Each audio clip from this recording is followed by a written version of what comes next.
Hello everyone, मैं हूं मोहित रगानी और आज हम आए हैं वापस एक बहुत ही ब्यूटीफुल से वीडियो के साथ में। हमने लास्ट टाइम पे एक वीडियो बनाया था फिजिक्स से रिलेटेड, बहुत सारी आपको टिप्स दी थी कैसे पढ़ना है क्या पढ़ना है। उसी सीरीज को आगे बढ़ाते हुए आज हम आए हैं द सब्जेक्ट जिसको इंग्लिश में मैथमेटिक्स बोलते हैं, हिंदी में उसको गणित बोलते हैं और संस्कृत की बात करें तो वो मुझे पता नहीं है, उसी से रिलेटेड बात करने वाले हैं। तो आज हमारे साथ में है द प्रोफेसर ब्रिजेश मिश्रा। नमस्कार। अगर हम सर की बात करें तो जो उन्होंने अचीवमेंट्स किए हैं, बहुत सारे अचीवमेंट्स हैं बच्चों, तो आई थिंक सारे तो मैं नहीं बता पाऊंगा क्योंकि अगर बताते बताते मेरा पूरा वीडियो खत्म हो जाएगा। तो कुछ इनके अचीवमेंट्स में से इनका फर्स्ट अचीवमेंट है कि इन्होंने कॉन्स्टेंटली अपने बीटेक में ये 4 साल ये टॉपर रहे हैं अपने यूनिवर्सिटी के, और फिर जब उसके बाद में भी रुके नहीं, थमे नहीं, ये चलते गए। इन्होंने एक और एग्जाम दिया जो आफ्टर बीटेक देते हैं हम लोग, जिसका नाम है गेट, और इस गेट के एग्जामिनेशन में इन्होंने ऑल इंडिया रैंक 567 इनकी रैंक थी। उसके बाद में भी रुके नहीं, थमे नहीं, फिर इन्होंने कॉम्पिटिटिव एग्जाम्स दिए, उसमें इन्होंने कॉम्पिटिटिव एग्जाम में भी इन्होंने क्रैक किए हैं, जैसे रेलवे का एग्जाम क्रैक किया, बीएसएनएल का एग्जाम क्रैक किया है, और आज ये हमारे साथ में एसोसिएट है एज ए मैथ्स प्रोफेसर। तो सर, आपसे आज बच्चों को बहुत सारा ज्ञान चाहिए रिगार्डिंग मैथ्स सब्जेक्ट। यस। तो आज मेरा पहला क्वेश्चन आपसे ये है कि सर मैथ्स का क्या रोल है, what is the role of mathematics in competitive exams? Okay, so thank you so much Mohit sir. Basically इतना तारीफ कर दिया सर ने, लाइक अभी थोड़ा बहुत ना ज्यादा मीठा पचता नहीं है ना, ऐसा कुछ काइंड ऑफ हो चुका है। तो thank you so much viewers, आप लोग ऐसे ही हमें हर बार प्यार देते हैं। तो बेसिकली क्वेश्चन जो सर ने पूछा कि इसका रोल क्या है, मैथमेटिक्स का रोल क्या है कॉम्पिटिटिव एग्जाम्स में। तो सबसे पहले mathematics is a subject which actually helps to develop skills. क्योंकि सर क्या होता है ना कि मैथमेटिक्स में ऐसे कुछ कोर कॉन्सेप्ट्स हैं जो कि आपको फिजिक्स में भी हेल्प कर जाएगा, आपको केमिस्ट्री में भी हेल्प कर जाएगा। आप जानते हैं फिजिक्स में, अगर मैं टॉपिक की बात करूं, डिफरेंशियल कैलकुलस कितना यूज होता है? बहुत ज्यादा बच्चों, इसीलिए आपने देखा होगा कि हम जब फिजिक्स स्टार्ट करते हैं उससे पहले हम बेसिक मैथ्स पढ़ाते हैं। तो वो जब सर उसी की बात कर रहे हैं कि मैथ्स का एक पार्ट हमारे फिजिक्स में भी कहीं ना कहीं यूज होता है, केमिस्ट्री में भी यूज होता है। जी सर। और सर जैसे कि आपने रोल बताया कि मैथ्स कहीं ना कहीं अगर हम पीसीबी के भी हो या पीसीएम के भी हो, हमारे यूज तो आने ही वाला है जब हम साइंस के साथ में होते हैं। और सर मेरा दूसरा क्वेश्चन ये है कि what difficulties students are facing while studying maths? Basically सबसे प्रॉब्लमेटिक सिचुएशन जो आती है बच्चों के लाइफ में जब वो मैथ्स के रिलेटेड होती है, that is the terminologies, notation, symbols. ये सबसे बड़ा प्रॉब्लम होता है स्टूडेंट्स के लाइफ में मैथमेटिक्स को लेके। मतलब उनको अगर थोड़ा भी अगर कोई दूसरा सिंबल यूज करके दे दिया क्वेश्चन में, और अगर वो लोग नहीं वाकिफ है उस सिंबल से, तो definitely they are going to fail in the exam, ये श्योर है।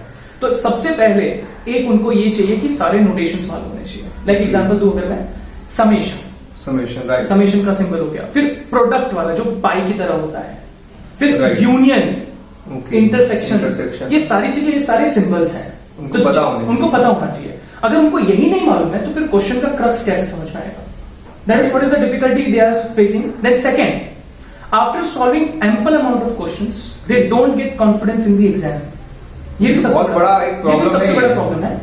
तो उसके लिए ये सारी चीजें ना मैंने बहुत सारी नोट किया अपने टीचिंग लाइफ में, मतलब मेरे एक्सपीरियंस में मैंने इतने सारे बच्चों को बताया है कि बेसिकली आप सिंबल्स को फॉलो करो, सारी चीजों को, क्वेश्चन की लैंग्वेज को पकड़ो, क्वेश्चन की लैंग्वेज और सिंबल्स, ये फॉर्म करता है पूरा अच्छा कॉम्बिनेशन बैठता है फिर। एंड देन लास्ट कि आपके पास ओवरऑल सब्जेक्ट का नॉलेज बहुत जरूरी है। क्योंकि आपको सबको मालूम है जैसे कि मैथमेटिक्स में जब तक आपको कोई एक क्या बोलते हैं, एक सिंपल सा टॉपिक जो बेसिक टॉपिक है उसका नॉलेज नहीं है, क्योंकि क्वेश्चन जो है वो लिंक छोटे चैप्टर से हो गया, छोटे चैप्टर से, राइट। ठीक है, मैं एग्जांपल दूं सर, एक बहुत ही अच्छा एग्जांपल है। जैसे कि बच्चे फंक्शन सॉल्व कर रहे हैं, अभी प्रोग्रामेटिक्स में हमारे तो फंक्शन ही चल रहा है सर, हाँ, तो वहां पे डोमेन का क्वेश्चन आता है जब, तो उनको अगर इनइक्वालिटीज नहीं आती है तो they can not crack the question of domain.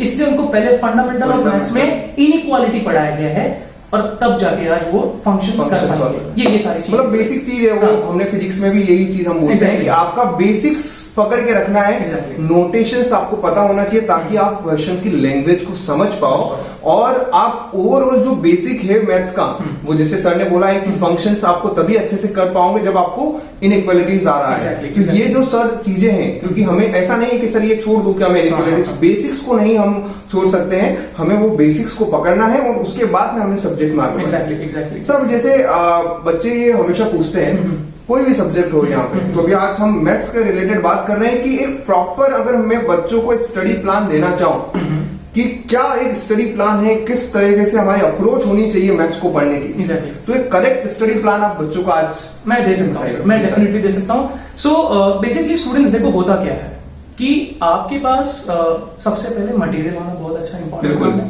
जब तक मटेरियल नहीं होगा तब तक आप खुद ही कंफ्यूज रहोगे कि मैं क्या क्या follow पढ़ करूं। रहा हूँ। तो सबसे पहले इंपॉर्टेंट है कि आपके पास मटेरियल, फोकस्ड मटेरियल होना चाहिए। आप कौन सा एग्जाम दे रहे हैं उस हिसाब से आपके पास मटेरियल है या नहीं है। सेकेंड चीज, आपकी क्लास में जो क्वेश्चंस करवाए जाते हैं उन क्वेश्चंस पे फोकस करना बहुत जरूरी है। सर आप एग्री करते हो इस बात से? बिल्कुल। हाँ? देखो हमेशा हमें जो टीचर जो पढ़ा रहा है वो जब आपकी क्लास में पढ़ाने से पहले वो खुद रिसर्च करके आता है, काफी टाइम से पढ़ा रहा है वो सब्जेक्ट, तो उसको कहीं ना कहीं बहुत इन डेप्थ नॉलेज है उस सब्जेक्ट की। Exactly. तो वो वही क्वेश्चंस क्लास में कराता है जो हमारे लिए काफी बेनिफिशियल होते हैं। कभी कभी हमें लगता है कि ये तो बड़ा बेसिक सम है, बट वो बेसिक सम करना जरूरी होता है क्योंकि बेसिक्स आएंगे तो हम टफ सम कर पाएंगे। तो एक सीक्वेंस है जो सर बोल रहे हैं ना कि आपको क्लास नोट्स के सम पहले जितने भी कराए वो सारे के सारे अच्छे से आने चाहिए, Exactly. फिर ही हम आगे की तरफ अप्रोच करेंगे। और सर इसमें ऐसा होता है कि many of time students are very much confused कि सर आप ये क्वेश्चंस ले कहां से रहे हो? कहां से आ रहे हैं सारे क्वेश्चंस, कौन से बुक से क्वेश्चंस हैं? तो बच्चों मैं एकदम क्लियर बता देना चाह रहा हूं कि एक टीचर जो है ना वो बहुत सारी बुक्स को फॉलो करता है Right. आपको पढ़ाने के लिए। आपको ये इंपॉर्टेंट लगना चाहिए कि हमारे पास, हमको कहीं ढूंढने की जरूरत नहीं पड़ी, सर ने वो सारे बुक्स के क्वेश्चंस आपको करवा दिए हैं। तो Right. आपको सिर्फ और सिर्फ क्लास नोट्स पकड़ना है और उसके बाद आपके पास जो स्टडी मटेरियल फोकस मटेरियल है Okay. उसको फॉलो करना है। Great. This is what is the perfect approach to get a confidence in the maths. मतलब सिंपल सी बात है कि अभी के केस में जब हम कॉम्पिटिटिव एग्जाम की प्रिपरेशन कर रहे हैं तो हमें स्टडी करनी है, रिसर्च नहीं करनी। हाँ, रिसर्च नहीं। अगर हम रिसर्च वाले पार्ट में आ गए हैं तो कहीं ना कहीं हमारी स्टडी हैम्पर हो Hamper हो जाती जाएगी, है। perfect. तो हमेशा जैसे कि हम लोगों ने भी कॉम्पिटिटिव एग्जाम्स की प्रिपरेशन की, तो हम लोगों ने रिसर्च से ज्यादा स्टडी पे फोकस Study किया है, focus किया। स्टडी किया है, क्लास नोट्स अच्छे से पढ़े हैं, देन हमने बुक सॉल्व की है क्लास की, उसके बाद में other books if you want to solve हमने वो भी सॉल्व किया है। तो एक पैटर्न है, Exactly. तो वो पैटर्न अगर हम फॉलो कर जाते हैं तो एक बहुत ही अच्छा एक इजी मेथड है, एक प्लान है जो हमें कॉम्पिटिटिव एग्जाम को क्रैक करवा सकता है। और sir last and but not the least is कि प्रीवियस ईयर क्वेश्चंस की एनालिसिस करना बहुत जरूरी है, क्योंकि बच्चों प्रीवियस ईयर क्वेश्चन का जो लैंग्वेज है वो लैंग्वेज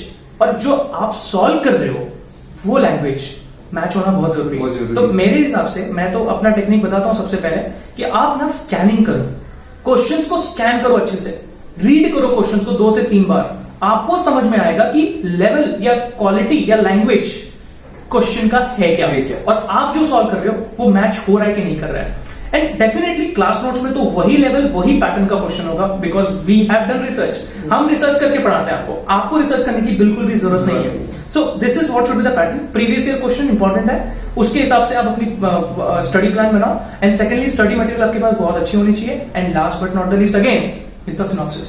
सर राइट, तो बिल्कुल एकदम सिंपल वे में सर ने बोल दिया है कि आपको क्लास नोट्स पढ़ने हैं, अच्छे से क्लास का मटेरियल सॉल्व करना है। उसके बाद में आप प्रीवियस ईयर जो क्लास नोट्स में ऑलरेडी इंक्लूड्स होते हैं या फिर अलग से क्लास के मटेरियल में होते हैं, प्रीवियस ईयर के जो मटेरियल उस पे आप लोग थोड़ा फोकस करें। सिनॉप्सिस हर चैप्टर का बनाएं। Exactly. ये एक प्रॉपर स्टडी प्लान है Yes. जो अगर आप चाहे तो सारे सब्जेक्ट में भी अप्लाई करें तो it's the best way to crack any competitive exams. Yes, yes. Okay. So my next question is how mathematics score affects ranking in a competitive exams like JEE, mains and advanced?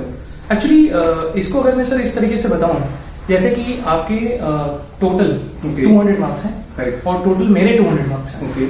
अब basically अगर maths में मेरे ज्यादा score है आपके कम है तो मेरी रैंकिंग आपसे थोड़ी बढ़ जाएगी। Okay. ऐसा होता है। सिंपल फंडा, पहले टोटल स्कोर को देखा जाएगा, हाँ, फिर टोटल स्कोर इक्वल है तो मैथ्स के मार्क्स को देखा जाएगा। Exactly. जिसके मैथ्स के मार्क्स ज्यादा है उसकी रैंकिंग आपसे यस यस ज्यादा होगी। Definitely. My second question is कि लाइक बुक्स को लेके बहुत सारे बच्चों को कंफ्यूजन रहता है कि apart from classes material if वो एक्स्ट्रा सॉल्व करना चाहते हैं तो सर हम उनको कौन सी बुक्स रेफर कर सकते हैं फॉर मैथमेटिक्स? सर सबसे पहले मेरे को बताने दो कि पीआई वॉल्यूम जो हमने दिया हुआ है क्लासेस में स्टूडेंट्स को, उसकी कितनी इंपॉर्टेंस है। इस साल के जेई 2020 के सेकंड अटेम्प्ट में, which was in September, a question came from our PI volume, set relation function का, सेट थ्योरी का अगर मैं स्पेसिफिकली बात करूं तो क्वेश्चन नंबर 24 आपके जेई मेंस के पेपर में आया हुआ है sir. You can see the importance of this book. तो सबसे पहले बच्चों को क्या करना चाहिए, स्टडी मटेरियल जो उनका है, फोकस वो सॉल्व करना है, बहुत बहुत जरूरी है, जो क्लासेस से मिलता है। राइट। अब क्या होता है कि हम लोग तो एज अ टीचर, मैंने तो काफी रिसर्च करी रहती है, तो उसमें कैसा होता है कि we cover maximum questions from the reference books and according to the previous year questions, है ना, वो भी इंपॉर्टेंट है सर। प्रीवियस ईयर क्वेश्चन की बुक भी होनी चाहिए इनके पास। वो तो क्लासेस के मटेरियल में ऑलरेडी होता है। एग्जैक्टली। तो ये सारी चीजें का कॉम्बो अगर बिठा दिया जाए तो इनकी प्रिपरेशन काफी अच्छी हो सकती है। ओके। बट क्या होता है कि कुछ स्टूडेंट्स को फील किया इससे काम नहीं चलेगा, और चाहिए हमें और हो। तो बेसिकली क्या होता है कि उस टाइम पे मैं एकदम सिंपल सा रेफर करने बोलूंगा। एक विनय कुमार की बुक आती है मैथ्स की, ओके, एंड दूसरा आता है एमएल खन्ना। राइट। तो अब ये सबके लिए जरूरी नहीं है।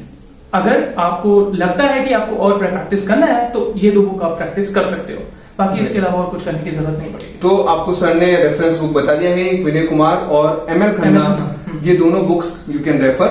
फर्स्ट पहले आप क्लासेस का मटेरियल सॉल्व करें, उसके बाद ये बुक्स करेंगे तो आपके लिए बेनिफिशियल होगा। आई थिंक हमने बच्चों की ऑलमोस्ट सारी क्वेश्चंस के आंसर दे दिए हैं। और बच्चों आपको भी अगर कुछ लग रहा है, if you want more information, कुछ और पूछना है, तो हमारे पास में एक फीचर होता है YouTube पे, वो होता है कमेंट बॉक्स। आप कमेंट पे जाइए, आपको जो भी पूछना है रिगार्डिंग मैथ्स, आप वहां पर पूछ सकते हैं, पोस्ट कीजिए, हम बिल्कुल उसका रिप्लाई देंगे।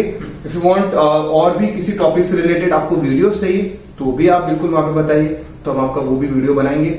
और आई थिंक एवरीथिंग कवर हुआ है। सर फाइनल टिप्स आपको मैथमेटिक्स के लिए देंगे, बता सकता हूँ। एक्चुअली कैसा है सर कि अब ये वीडियो जो भी है, हो सकता है जेईई मेंस 2021 वाले भी देख रहे होंगे, तो उनको भी कुछ बेनिफिट होना चाहिए। बिल्कुल। तो बच्चों देखो, एक सिंपल सा ट्रिक है। पूरे मैथमेटिक्स में इतने सारे चैप्टर्स हैं। आप क्या क्या पढ़ते हो? आप पढ़ते हो अलजेब्रा, आप पढ़ते हो कोऑर्डिनेट ज्योमेट्री, फिर 3D ज्योमेट्री, वेक्टर्स, आप पढ़ते हो डिफरेंशियल कैलकुलस, आप पढ़ते हो इंटीग्रल कैलकुलस। लेकिन कुछ ऐसे चैप्टर्स हैं जिसमें ज्यादा मेहनत करने की जरूरत नहीं। ओके, ठीक है, ऐसे कुछ जुगाड़ लाइक सर आपको जुगाड़ ब्रह्मास्त्र देने वाले हैं कि मिनिमम मार्क्स का ब्रह्मास्त्र। मिनिमम मार्क्स, हाँ एग्जैक्टली। मतलब आपके मिनिमम 16 से 20 मार्क्स तो मैं आज आपको सेव करके जाऊंगा, ये कंफर्म है। जैसे कि आपने सुना होगा कि एक चैप्टर है दैट इज मैथमेटिकल लॉजिक, फिर वी हैव स्टैटिस्टिक्स, उसके बाद प्रोबेबिलिटी एंड पीएमसी। ये 4 चैप्टर अगर आपको याद होगा तो स्टैटिस्टिक्स आपने 9th स्टैंडर्ड में पढ़ा है, मीन मीडियन मोड सर, हाँ, ये तो बेसिक हाँ। और उसके बाद क्या बोलते हैं, प्रोबेबिलिटी 10th स्टैंडर्ड में भी था, बिल्कुल एकदम सिंपल सा। और पीएनसी जो कि प्रोबेबिलिटी के साथ लिंक है, और मैथमेटिकल लॉजिक तो मतलब सिंपल, आपको अंग्रेजी आनी चाहिए, ग्रामर पता होना चाहिए, बस हो गया क्वेश्चन पूरा। तो यार ये 4 क्वेश्चन तो पेपर में सर डेफिनेटली शॉर्ट आते हैं। मतलब अगर एग्जामिनर नींद में भी पेपर सेट कर रहे हैं तो भी इन 4 क्वेश्चन में से आने वाले क्वेश्चन डालेंगे वो लोग। तो यही सिंपल सा टिप है लास्ट इसमें कि आप ये 4 चैप्टर तो एटलीस्ट करके जाने यार, आपके 16 से 20 मार्क्स तो मिनिमम सेफ है। Yes. तो बिल्कुल एक फाइनल और जोरदार मैं बोल सकता हूँ, सर ने टिप्स दे दी है कि ये 4 चैप्टर पढ़ो और 16 नंबर फ्री के पाओ। ओके, तो I think that's all for our side. मिलते हैं नेक्स्ट वीडियो में। और इस वीडियो को आई होप कि बहुत सारी इन्फॉर्मेशन मिली है, तो जितना हो सके उतना लाइक करना है, शेयर करना ना भूलें, सब्सक्राइब तो आपने कर ही लिया होगा, और नहीं किया तो प्लीज सब्सक्राइब। और जितना बेनिफिट हो सकता है यार, जितना बेनिफिट हो सकता है इन वीडियो सीरीज से आप उठाइए और सामने वालों को भी यार दीजिए इसको, आपको बिकॉज कुछ टिप्स है कहीं ना कहीं किसी न किसी फॉर्म में हेल्प करेगी, काम आ जाएगा। ओके, तो that's it from our side. इसी के साथ लेते हैं अलविदा। जय हिंद, जय Bharat. Take care, bye bye. खुश रहो, आबाद रहो, टेक केयर, और घर पे भी रहो।